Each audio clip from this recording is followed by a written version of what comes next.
Welcome to the Daily Increase, the show that gives you tips and ideas on how to improve your life with small, manageable changes. I'm your host, Juan Artigas, and I'll be interviewing influencers in health, wealth, relationships, and personal development who will be sharing their habits that have made them successful. You see, change is never easy and can often seem insurmountable.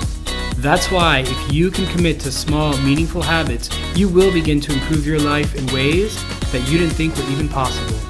So take a listen and then take action. Are you ready? Let's do this. Hi everyone, today I'm joined by Gary Kisel. He's a global LinkedIn strategist, author, and speaker. Welcome to the show, Gary. Oh, it's an honor to be on your show, Juan. I appreciate having met you recently at Power Team International's event, and I look forward to doing your show with you. Excellent. Thank you. Yeah. And the Daily Increase, again, is just about all those habits that we can do to make ourselves a little bit more successful each day and over time get big successes in our lives. So, Gary, share with our listeners kind of your path to becoming the person you are today, how you got involved with LinkedIn and just your journey along the way, if you would. It's been an interesting journey. You can choose to live life interesting and take challenges, or you can sort of just slide in safely to your grave. I chose the former. But I got involved in LinkedIn about 6 years ago, and the situation was that I had been working in the corporate world up until that time, and I got a chance to leave, so I quickly fled. And the platform of choice at that time for me was LinkedIn. It was pretty obvious because LinkedIn is still the platform that has the highest per capita income and also the most educated clientele. So since I wanted to build a real estate business, those are the people that I wanted to contact. Absolutely. And you shared with me when we had met in person a couple of weeks ago, how many new people or new users are joining LinkedIn every day? What was that number? Well, it's important to know it's 1 million new members every 6 days. It's really unbelievable growth. That's amazing. I don't think people realize that. We always think about, Facebook and Google, but LinkedIn, as that stat shows, is just growing at a phenomenal rate.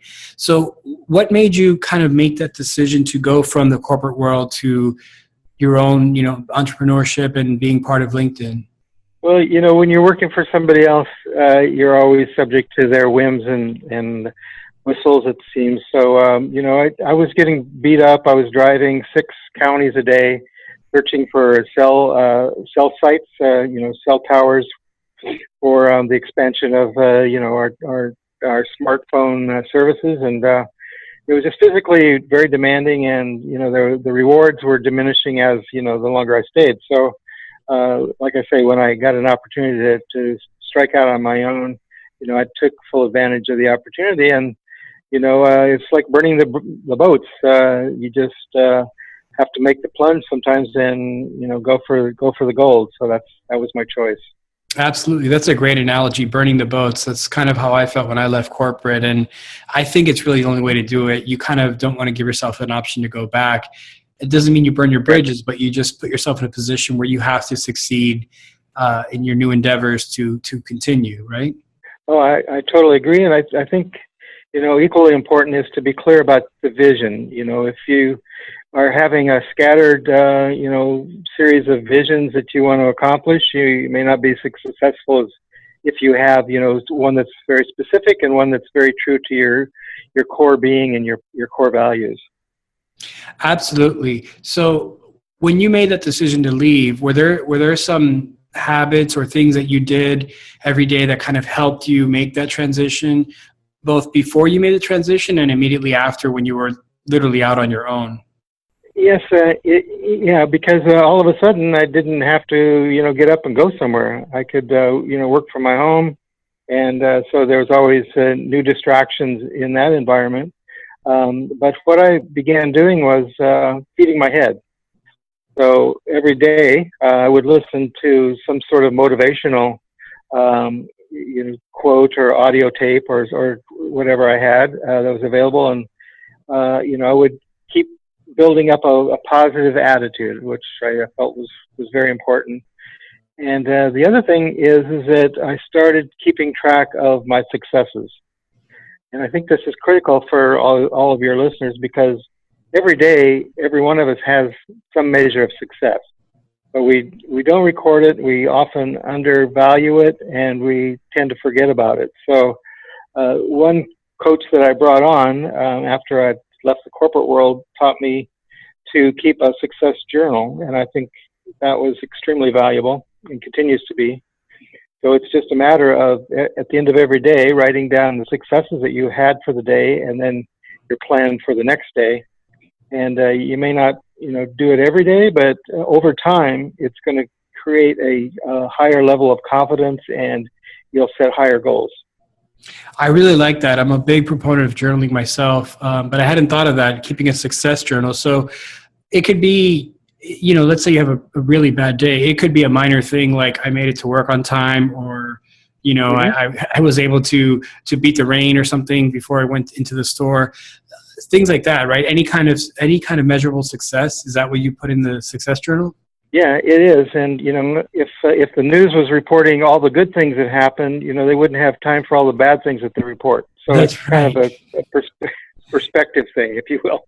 I like that. I like that a lot. Yeah, there's far more, good things every day. For example, airplanes, there's probably millions of flights globally every single day, but you'll hear about that one plane crash somewhere, and that's all you hear about. Exactly. So, yeah. And how did you, when you do keep, I should say, your success journal, excuse me, do you have a certain number? Like, do you try to put 5 in there or at least 3, or how does that work? I like it to do at least 3. Some days it's a stretch to get to 3, but Right. if you think about it, 3 is not that hard to accomplish. If you want to be more aggressive, 5 can work. And again, it's all relative. You're the person that's defining the success, right? So, for half of the world, success is just surviving from day to day. Yeah, that's so true. And then you also write down what you're going to do the next day. Are those high level items, and how many of those do you write down? It's a mixture of things. I still have regular maintenance things that I have to accomplish, and those are important to be done as well. So it's a mix, but usually I like to have 5 or 6. And anything that I don't accomplish, I don't beat myself up about, but I just simply, focus on the most important, and then forward the remaining to the next day. Fantastic. I like that. And I think I'm going to start implementing that myself, actually, with the success journal. That's a great piece of advice. Gary, let me ask you, for LinkedIn, you're a LinkedIn strategist. What are some tips that you can recommend to somebody? First of all, why should they build up their LinkedIn profile? And once they decide that they should, what are a couple of strategies or tips that you could recommend to our listeners? Well, let's start with why I think they should be on LinkedIn. It's a great lead source, but a lot of people don't think of it that way. And part of that perception is LinkedIn's fault, but it's simply because they've morphed so many different times. Originally, they were thought to be more of a job search site, and then just more recently, more of a networking site. And recently, they added lynda.com to their empire, and now it's also an educational site. So a lot of people haven't paid as much attention as perhaps I have to all these changes. And, the big change just a couple months ago was Microsoft bought them for $26 billion. So the stability of the company, is ensured for long term. And I would add, too, that the long-term goal has been stated by LinkedIn for a couple years now to service 3.2 billion people in the world. Currently, they're just approaching 500 million. So it's still in its infancy as I can see it. Absolutely. And it is important, I think, to have a presence, probably for social proof in your field. If people can obviously go in there and endorse you and everything like that, I think that helps establish you as an authority in your respective field, in your respective area. And, someone who has a LinkedIn profile and they haven't updated it in a long time, or they're just not sure how to leverage the platform, what can you recommend for that? Let me just say one more thing about social proof, because I think it's so important. Sure. And LinkedIn is unique in the sense that they offer a publisher feature. And this occurred over 2 years ago when LinkedIn went from having a very limited group of what they called influencers. It was about 150 people like Richard Branson and Warren Buffett and those types, high-level influencer people that could share their ideas through articles and the like on the platform. But 2 years ago, it opened it up to all of its members. And it's the only platform that I'm aware of that offers you the ability to become an author, make your articles and your contributions similar to a blog. And so each month I use the publisher to blog out information of value to all of my followers, and it just gives you a much more credibility in the marketplace. In terms of tips, what people should do, I'm still finding that, and this is one of the reasons I became a coach more so than a coach for real estate investors, which I was successful at, and I still have investors that I found on LinkedIn that are asking me to find them more properties here in South Florida. Okay, so some of the tips that I would recommend to people that maybe haven't given it much attention or beginners, I still find that over 90% of the people on LinkedIn are busy talking about themselves more so than they are talking about what benefits they offer to their clients. And I think it's just a fundamental approach to the platform. If you just randomly pick people, they'll be talking about in their headline, which is the line that's right underneath their name, they'll put in there the information about their position. Well, generally people aren't looking for other people's positions. They're looking for how they can get a problem solved or a service satisfied. These are just initial basic steps that if addressed will put you leaps and bounds over the majority of people on the platform. That's exactly right. And it's, everything in life, I believe, is about adding value and how you can help others. And so that directly speaks to that. Can you give me an example of a headline that somebody had before and now they've taken this philosophy and they've updated, and what that would look like? Yeah, just off the top of my head, probably it's very easy to go through, pick an industry, and you'll find people that are saying, I'm an insurance agent at RJ Reynolds Company, for example. Right. So they're talking about their position. Well, that doesn't really interest me much or engage me much or differentiate them much in the marketplace. It's very, very common. So that's a critical beginning point.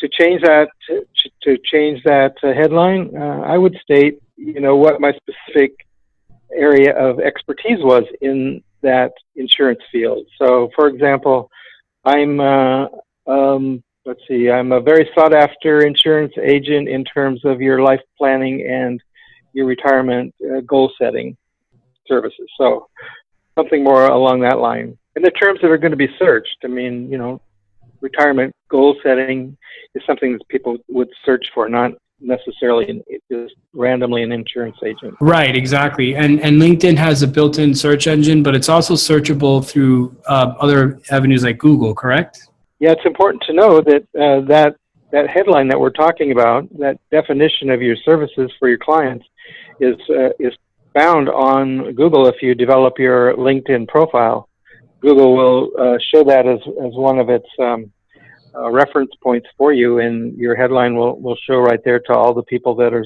searching for you on Google. I think that's very important because a lot of people will Google themselves just to see what comes back. And as you just stated, if they have a developed LinkedIn profile, then they can that will show up as their search results, right? Yeah. And the more highly developed it is, the better you're going to show. And certainly you want to consider using videos now in your profiles, since LinkedIn has also made that change over the last year or two, so that you can include slideshows, you can include all kinds of graphics and videos to really differentiate yourself from your other industry competitors and colleagues. Yeah, see, I didn't know that either. I didn't realize you could have videos as part of your profile on your LinkedIn page. And what about linking if someone has a personal website or they have a presence on social media, kind of linking their profile in to those platforms as well? Yeah, absolutely. Yeah, LinkedIn has a contact information box, and it will allow you to include up to 3 websites. Um, I don't really like the idea much of trying to take people away from my profile. I use my profile uniquely as a website. So I don't have a website to route people to at the current time, nor do I want one, because all of my information is right there on my profile. All of my background, all of my articles, all of my testimonial videos are shown there. And so I like to keep them on that platform. But certainly on your business card, you should reference your LinkedIn profile, assuming that you have it to the point where you want people to evaluate you, as to how well it's developed. And I also use Twitter a lot to help me with grow my LinkedIn user base. Yeah, I find that Twitter tends to be more of a news-centric service or platform versus Instagram or even Facebook. Would you agree? Yeah, I do. And the way I use Twitter is I have a virtual assistant that tweets on there for me, I think 45 times a day. And so I build up quite a following 45 that way. times a day? I'm sorry, that was like 4 or 5, the number 45? 4 or 5, yeah, 45 times a day. Wow, okay. 2 times an hour. Yeah. 2 times an hour. And so, this is another strategy that I share with my clients. But the reason that I'm building up, an influence on Twitter is because people that I find hard to reach on LinkedIn, I can go to their Twitter page and then directly message them and get them, to understand why I'm contacting them and what we share in common, and the fact that I would like to connect with them on LinkedIn. So it's sort of a backdoor approach to me, but the growth of my Twitter has gone from about 200 followers to almost 50,000 in just the last 14 months or so. In just a little over a year, it's pretty much grown. I don't even think exponentially would cover it. It's just explosive growth. And that's from their activity. That's from just being so active on the Twitter platform. So how can someone who wants to kind of expand their profile and really develop their footprint in LinkedIn, what are some steps that they can do or take to get started?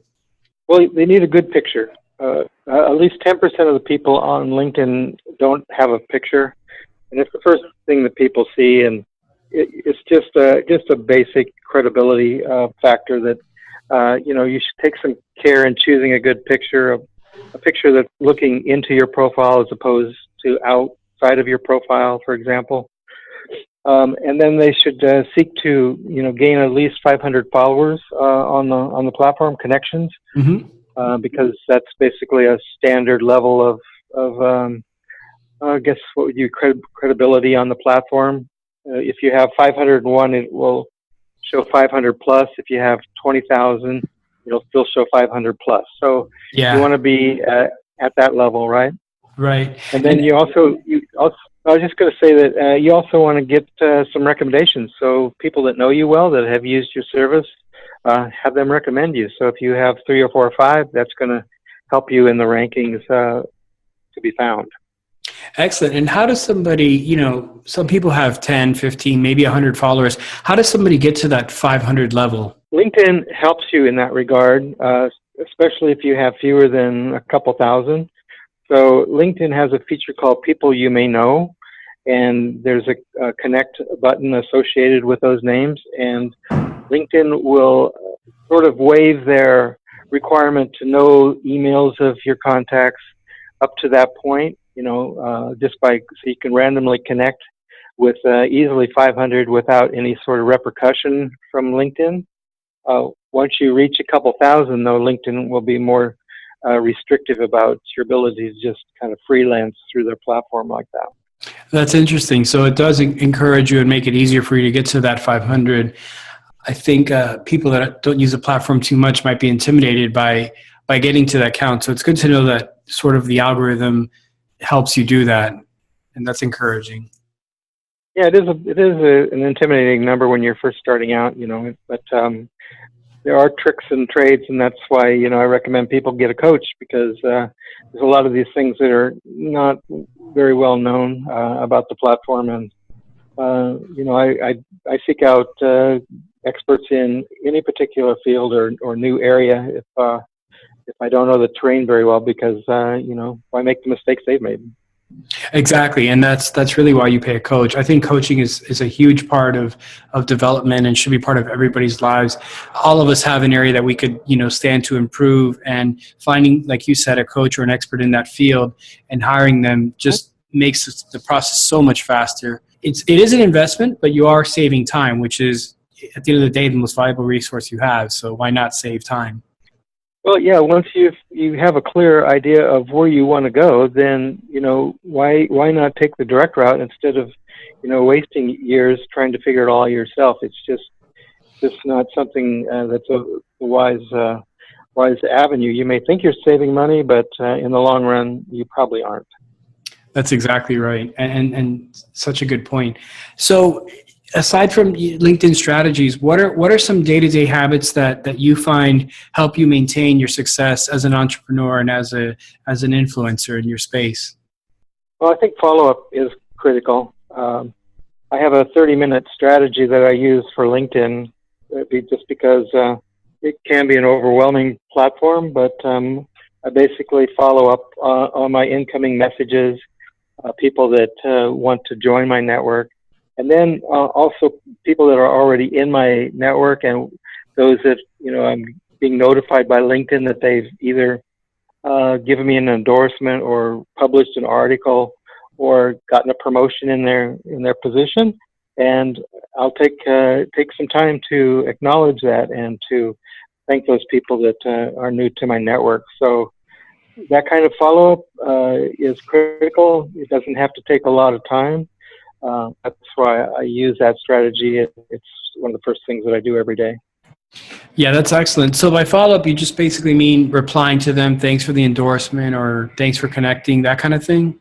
Well, here's the thing. Any of these platforms, really the bottom line is what you're trying to do is develop relationships.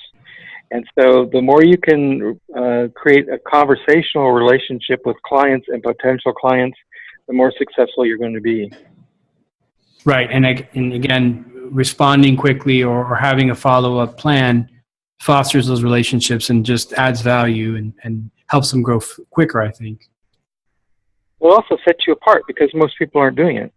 If you receive a thank you from somebody that you're newly involved in their network, how often do you get a thank you for that? Not very often, in my opinion. That's right. And I think LinkedIn has automated that to some extent where if someone endorses you, you can just click say thanks and it automatically writes a thank you letter to them back. Is that correct? Yeah, that's LinkedIn is helping that. And it's also helping you manage your group notifications more easily too. It used to be pretty cumbersome where you'd have to, go into each individual group to respond or to make a post. Now it gives you a summary of activity that's going on in some of the more major groups that you're involved with. So that helps tremendously. And of course, groups is where your ideal client is hanging out if you choose your groups wisely. So it's a very good feature. Right. That sounds like a great way to generate leads because if they're part of the group, they're at least somewhat interested in the topic or in the space, right? Yeah, you have some commonality just because you're limited to some 50 groups on LinkedIn out of the 2 million plus groups that they have. So that already narrows it down pretty significantly. Absolutely. Are there any groups you can recommend that most people should at least look at or possibly join? Well, it's kind of an individual thing, but I would recommend that they try to find some large groups to be in, just because it increases your reach. The 50 groups that I'm in, for example, allow me to reach potentially over 5 million people. Oh wow! So I think that's important. I mean, there are some groups on LinkedIn that have over 1 million members. Like, for example, social media has a group with over 1 million members, and there are others. And then more specifically, you want to, really focus on where your ideal client hangs out, what kind of interests they have, and what kind of groups that they may be in, as opposed to just joining groups that have other people in your field. Right. That makes total sense. I didn't realize the groups got that large. That's that's incredible. I'm gonna have to check one of those out and join. And there's an absolute cap, no matter what your status is. If you're a LinkedIn professional member or anything like that, it's only 50 groups, right? That's correct. There are some subgroups that don't count in that 50, but that's generally the number that they're allowing currently. Wow. Okay. Good to know. So choose your groups wisely, right? Choose them wisely, and choose your way of interacting wisely. You don't want to just be a spammer on these groups. You want to add value. You want to acknowledge other people's contributions, and you want to join some of these conversations, in a productive and useful way. Absolutely. And I think that's great advice. Just add value. I think a lot of people get on these platforms and they just try to sell their services. And what I find is that people very quickly will tune that out and they just will stop listening to them. Yeah, and you risk, getting kicked out of the group. Each group is managed by an individual that has their own individual rules, and they will eliminate people if people don't comply with the purpose of the group. So important to know. Yeah, absolutely. And so if somebody wanted to get in touch with you, you're clearly an expert in this space and an influencer as well. If somebody wanted to get in touch with you and possibly make use of your coaching services or strategies, how could they do that? Well, I put all of my information on my profile. So my phone number is there. It's 561-716-4359. You can reach me by email, or you can simply connect with me and receive a message telling me what your interests are and what you'd like to learn, and I'll be happy to respond. That's excellent. And what I'll do as well is in the show notes, I'll put a link to your LinkedIn profile and as well as the accompanying blog post that goes along with this podcast. So people can also find those links there. Much appreciated. Great. Yeah. Yeah, absolutely. Gary, are there any other habits or takeaways that you'd like to share with the audience that can help, slowly change their lives for the better? Well, I'd be curious to know what your experience is on LinkedIn. Have you had any success there? It's funny. As of this recording, I still have my old corporate job on my LinkedIn profile. I have had success. I do have well over 500, what are they called, followers or members or? Connections. Connections, that's right. See, I knew it was something. Uh-huh. Yeah. So it's been, getting to 500 didn't take as long as I thought. And again, I really need to, update my profile, especially after hearing all this, knowledge and value that you've shared. It's a great way to get leads and also, like you were saying earlier, establish yourself as an influencer and provide that social proof. So I definitely need to update my LinkedIn profile. And I'll just add that I think people should think about LinkedIn as, a sales tool. Many people don't. I see very few calls to action on profiles. And one of the strategies that I use is to develop my profile into more of a sales funnel approach. So, it can be directed as just posting your resume if you like. However, I think it has much more applicability to developing business and more connections, and can be used very wildly in terms of other success. So. Absolutely. And I know that I did notice that when I was building my LinkedIn profile, after a certain point, it was right around the 500 mark, I started getting contacted by recruiters, just directly messaging me inside the application. Hey, we've got a job opportunity here or there. So it really does serve a very useful purpose for networking and, again, for establishing yourself as an influencer in your field. Well, I'm a guy that started out with no clients, building a real estate business from scratch on the platform. And yes, it was 6 years ago, but it was much smaller then at that point. And I was able to find investors that did business with me here in South Florida. And the niche that I developed was primarily Eastern Canadians, which, I didn't set out to do, but that's what I found just by, using the search engine and, finding the right people. And then, I started to and doing follow-ups. And these people were cash buyers, repeat buyers, and so I speak from experience when I'm saying that it is a tool for completing the sales cycle and developing a network that's going to help you achieve greater success. Absolutely. And, some people may forget, but 6 years ago, the real estate market was not exactly booming, right? Not exactly, no. But for Canadians, it was, a candy store down here. And, so it's not quite the same store that it was then, but I'm still getting requests, to get more properties. And they love it for income, retirement, and for vacationing. And that's interesting because I'm sure you probably saw in your space local real estate investors or professionals that through those very difficult times 6-7 years ago, maybe even went out of business because they didn't have the network that you had coming in. Well, I specifically wanted to avoid the local market because I didn't want to compete with those folks. And I wanted to, branch out into a different area. So, it was a risk. And it was, just a lot of discovery along the way. But, I found something that I didn't expect. And oftentimes when you take a risk, there are rewards that will reveal themselves to you as you go down that journey. So, it's been a wild ride, but a fun one. Absolutely. And again, I think that's a very under-realized application of LinkedIn, which is the lead generation tool, which again, you use yourself in real estate. I think any realtor listening to this should probably get on LinkedIn and start really pushing their profile. Well, I reach out to realtors all the time, and I find professionals like lawyers and doctors and dentists, oftentimes underutilize the platform too. But it's very robust, and I think it's going to be around for a long time. And I think if people get started now, it's going to give them a leg up over people that are going to be joining a couple years from now. Exactly. And establishing yourself early on as an influencer kind of builds up momentum for you. And then as a platform grows, basically you grow with it as well. Totally in agreement with that. Yes. Fantastic. Gary, thank you so much for being on the Daily Increase and sharing your insight and knowledge, and really appreciate your time. Well, I appreciate yours, and let's do this again sometime. Thanks for listening to the Daily Increase. If you like today's episode, you can find show notes and links to the guest webpage at thedailyincrease.com.